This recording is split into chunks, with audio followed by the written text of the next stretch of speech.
Here we are, Ep.4. So, um, now that we gone through three beautiful notes about me and what I am and what I'm like in this beautiful series of self-reflection,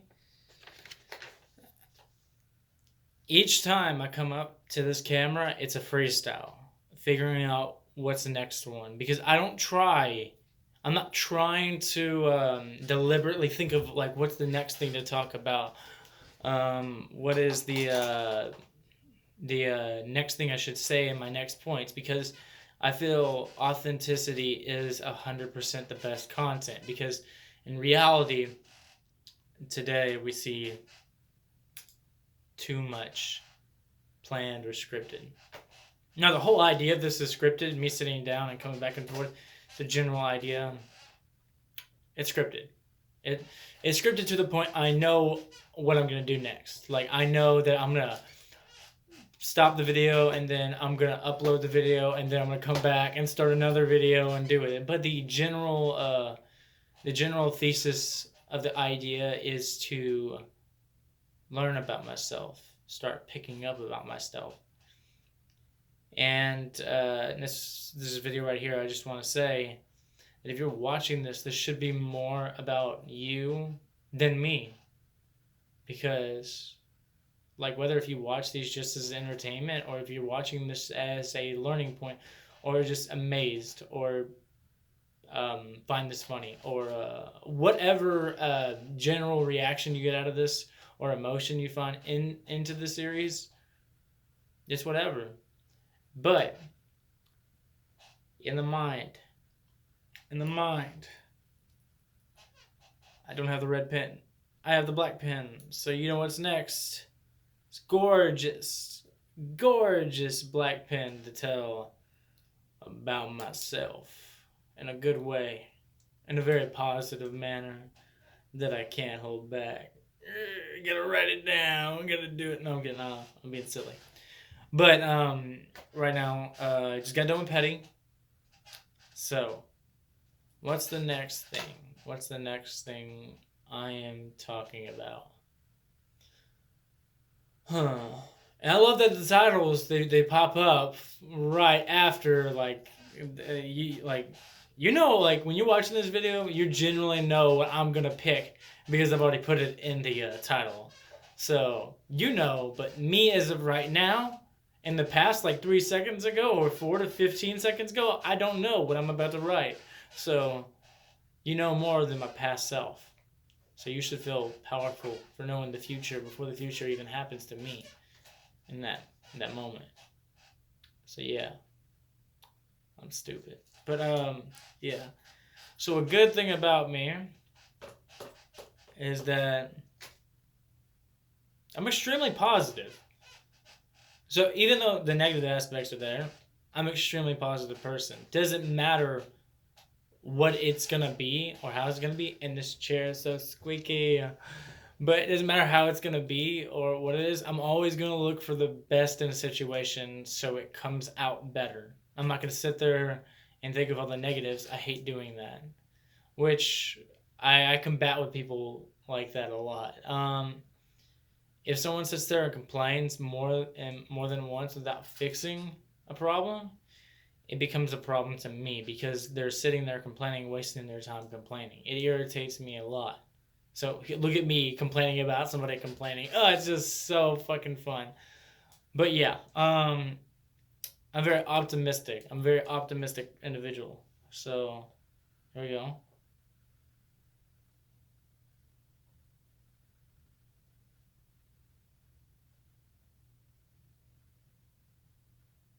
Optimistic. So what makes me optimistic? So I already just went through a whole rant of how I'm optimistic. So let's describe. So when it comes down to it in a serious situation, I'm more likely to stay cool headed and calm and think of the best situation to help fix it. So I'm not going to sit there and waste time complaining. I'm not complaining at the beginning, but in truth, I will like complain at the beginning, just a wee little bit, and then realize I can find the situation after. But I'm not gonna sit there for 30 minutes complaining. I'm not gonna waste my time doing that.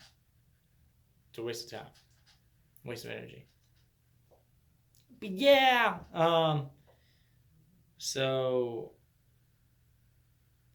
so I'm not gonna waste my time, and I'm gonna write this down.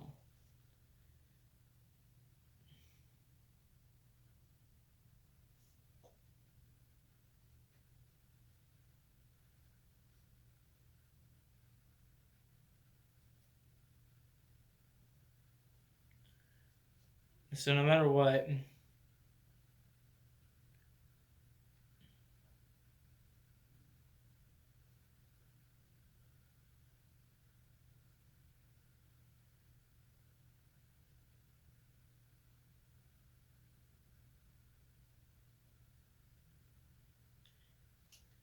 another thing is that in because I'm an optimistic, I'm going to look at all sides with the same aspect. So I'm always at a neutral standing with a positive answer. Always at a neutral understanding with that positive answer. So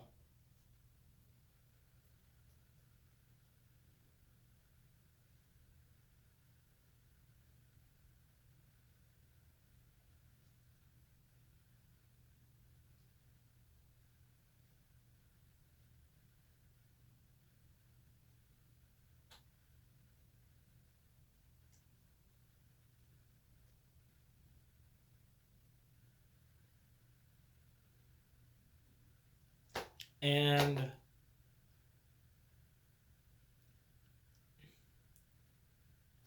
I'm always looking. What is it? What's the other one?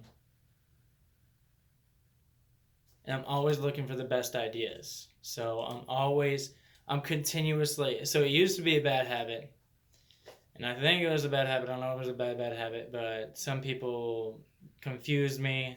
So I was confused at the same time. At the point, whatever the case is, one point in time, I didn't look for others' insight. I just kept to myself and my own ideas, which was very closed-minded and very linear of myself. So, but now today, I've evolved to the point where I'm always asking of ideas. I'm always asking, how do I do this better? How do I push better? How do I become more successful in this idea? What can make it better? What would be better showing like whatever I'm doing to somebody else to get their opinion. So I'm always hands on with everyone's ideas.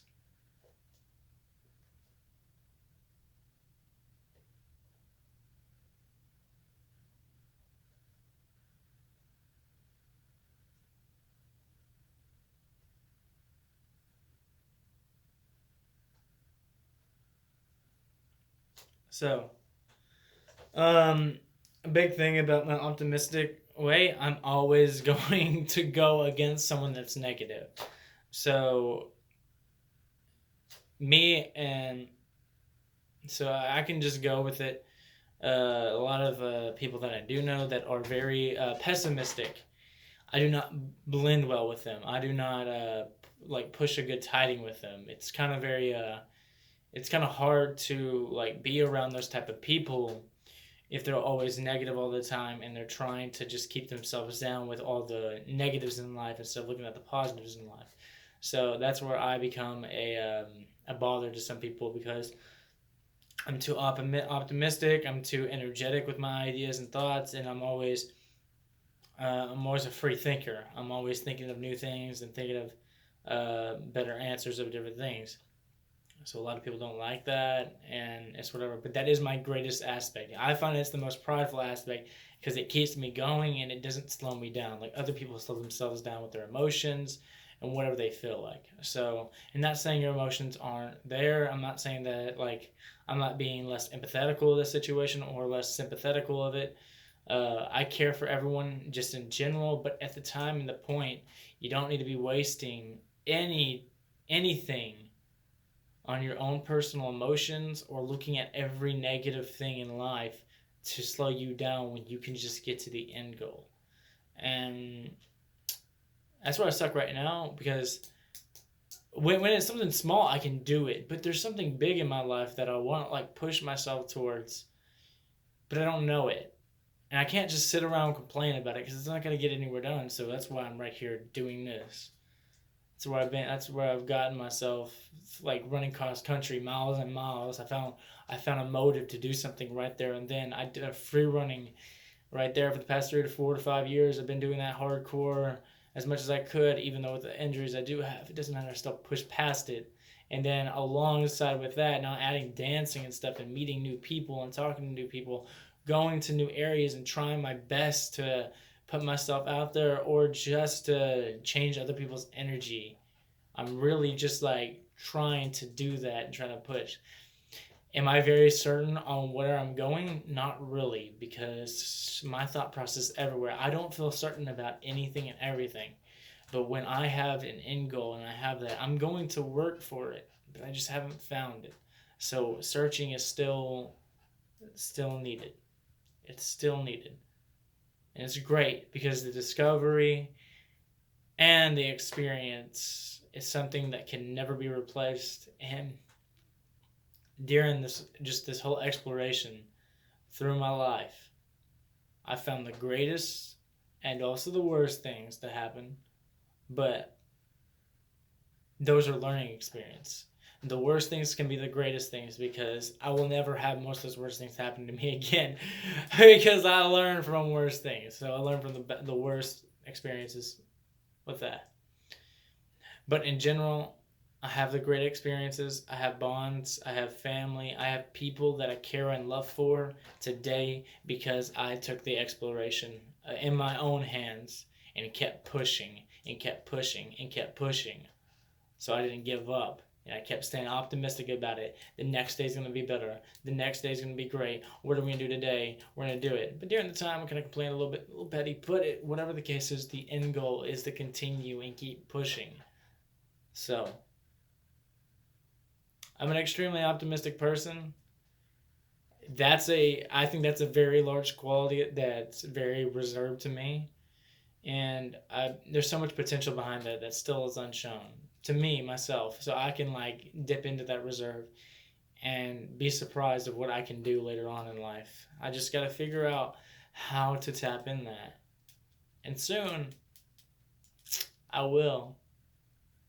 Makes me so happy. Oh my god, look at me basking and boasting on myself. Puts a smile on my face. All right. Now, my optimistic self is mostly there most of the time when it wants to be and when it really needs to be. But yeah. But in general, if you have any ideas and thoughts about how optimism can like change your life and how it can just add on to things or different techniques to help like a pessimistic mindset turn into optimistic mindset, that'd be great. If you can leave that comment down in the comment section, or if you like this video and you like the end result of these 4 like categories right here of me, and you want to show somebody else this and like help them give me information that I could likely get from them, share it. And anything above that, you just generally like the video and you just generally just want to keep watching this. That's what I'm going to say. Just subscribe. That's the only time I'm going to say this out of the series. Subscribe. I feel it's the one thing I hate the most. It's just like self-advertising is so difficult for me because I feel it doesn't have an authentic code. Feels very generic and it feels very like I'm demanding you to do something. And I'm not entitled to you subscribing and not entitled to you watching this video or caring about me. And that's it. But with everything and anything, I hope you like the video. I hope you have a good day. And I hope you stay optimistic. And I hope in general, I will see y'all on the flip side. So, bye.